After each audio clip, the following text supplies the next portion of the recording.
How do you split a bill fairly when one person had more? Or figure out the missing angle in a triangle? These aren't just life problems, they're algebra problems in disguise. The most powerful skill in math isn't just solving for x, it's translating a real-world story into an equation in the first place. Think of it like learning a secret code. English phrases have direct mathematical translations. Words like sum or increased by mean addition, product means multiply, and the magic word is almost always means equals. So a sentence like, twice a number increased by 5 is 17 isn't a riddle, it's a set of instructions. Twice a number is 2x, increased by 5 is plus 5. Is 17 means equals 17.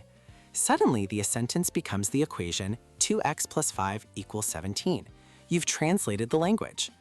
Once you have the equation, the next step is a methodical cleanup. First, simplify each side.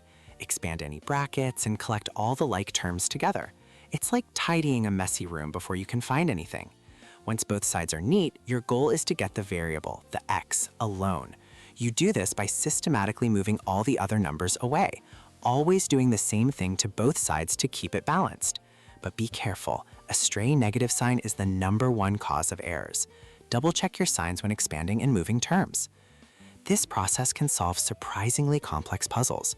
For instance, Sarah is 5 years older than James. In 3 years, their combined age will be 35. How old are they now? The trick is to define one person as x. Let's say James is x. That means Sarah is x plus 5. In 3 years, they'll be x plus 3 and x plus 8. Add them together, set it equal to 35, and solve. One equation reveals both their ages.